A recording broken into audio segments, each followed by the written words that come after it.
I'm Sarah Kincaid, and today we're going to talk about Not a Blank Canvas, Enhancing Canvas LMS with Engaging Teaching. As I said, I'm Sarah Kincaid with Belfry High School in Pike County, Kentucky. And if you have any questions about my presentation or would like to reach out to me, I can be reached at sarah.kincaid@pike.kyschools.us. So let's get started.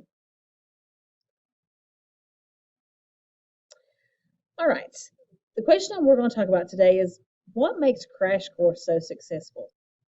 Now, if you have been in a high school classroom within the last 10 or 12 years, I would say you probably have seen or heard of John Green and Crash Course. John and Hank Green and Crash Course. And they are two individuals. I'm pretty sure they were high school teachers at one time, or they may still be.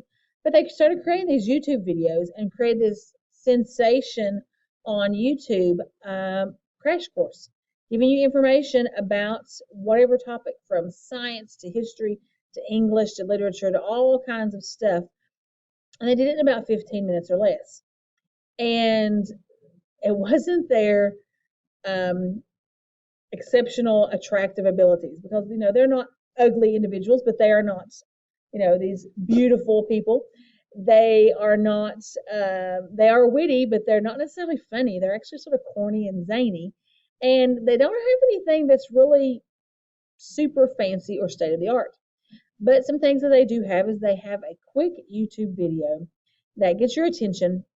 It educates you, it entertains you, and it has enough activity going on that it holds your attention.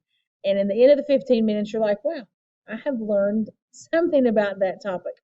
So I was trying to think of, and I've used Crash Course many, many times. They even have, now they have like divided into whole subject areas that you could basically show a crash course, once a week or once every 2 weeks in your unit. And so they're very, very thorough. But not everything is that they show is everything that I want to teach. And sometimes they go really fast. They talk super fast, and the students will complain that, like, hey, I don't know what they're saying. They're just talking really, really fast. And so, even though I think they are amazing and they definitely have tapped into some extremely lucrative YouTube resources, I don't think Crash Course is the be all end all of all blended learning and video learning, even though I still use them quite often.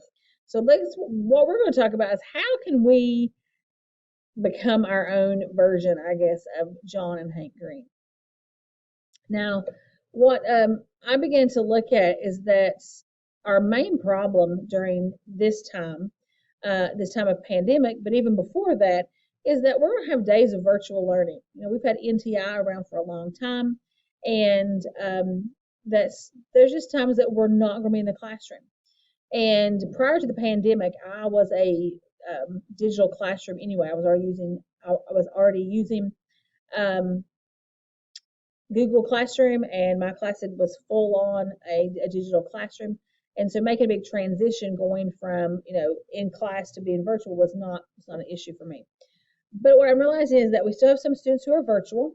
We still have days that we're virtual, and I think the days of snow days are over with. We'll just say, hey, this is a virtual day, and teachers will stay at home and continue to work just as they would as normal. But that sounds great, and that sounds efficient, and that sounds very modern classroom. But it's not always great. Having the blended classroom isn't necessarily a good thing. And but we want to be able to embrace that, because that's the reality that we're in right now, is that the blended learning, video-based learning, we in our high school are now a complete one-to-one high school. Everyone has a laptop. Everyone uses it in class. And like I said, this is my 4th or 5th year that I have done virtual learning. And so my class is 100% virtual. There's occasion we'll have some art activities and things that are going on that are on paper. But yeah, we're 100% virtual. But that doesn't mean that just because I have fallen in lockstep with the virtual classroom, that doesn't mean I'm a great teacher, or that doesn't mean I'm a great teacher at virtual learning. So that's what I began to look at. So our big problem was that we had that. Virtual learning is here. How do we deal with that, and how do we make it better? Well, the first thing is, how do we do this? Well, I have to say Canvas is a great tool. I worked 2 entire school years with Google as a Google Classroom, and I thought it was great. I loved Google Classroom. I thought everything about it was awesome until I met Canvas. And now I could never imagine, well, I can't imagine, but I don't want to imagine going away from a Canvas classroom. I know there's all kinds of learning management systems out there, but Canvas is what our county has now used for 2 years, and I love it. I love it. I mean, I could be like the person who speaks on behalf of Canvas, and so that's how I have we are using in our county to accommodate and to combat this issue is Canvas. How we also use this and how we also make this worthwhile is through AV, audio visual. You don't have to be a mega YouTuber to know if they don't have good audio, you're not listening to it. So you need to have good audio and need to have good visuals. And you need to have good recording equipment to make good videos for your students. Because when it comes, and we'll get to that in just a moment, when it comes down to it, they want to see you and they want to hear you. Whether they want to really talk about the Magna Carta or the periodic table, they still, they know they have to, so they want to hear you. And the third way that I'm going to attack this is through Pear Deck.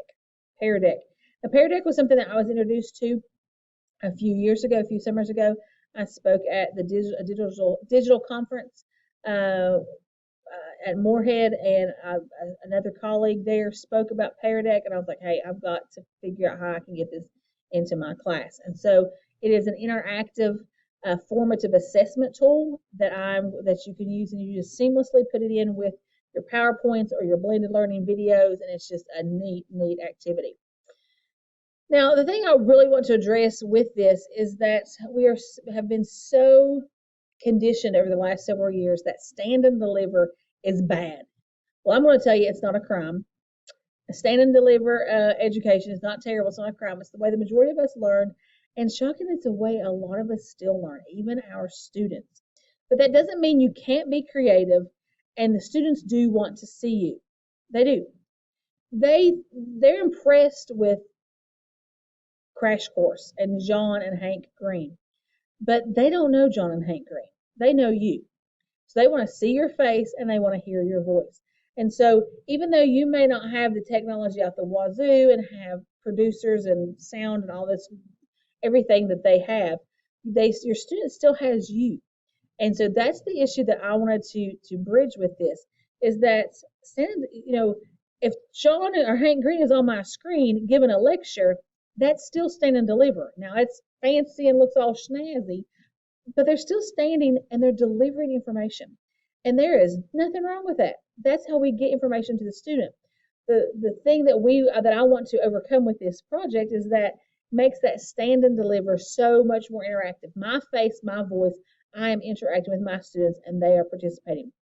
So that's my goal, is that I'll be making buying equipment to make my videos better. And maybe I'll give old John and Hank a run for their money and be able to retire early or whatever. But I'm wanting to take my classroom, as opposed to my kids just sitting there some kind of 1984 looking scenario, that they're just focused on their computer screen. And it's not just their computer screen. We are up and moving and talking, and it's still I am standing and delivering the information to them because that's my job. That's what they pay me. I'm supposed to be the one delivering it. But I want to be that one I'm delivering it to them and they are literally taking it in. I am Domino's, bringing them the pizza and they're gobbling it up. That's what I want from this project.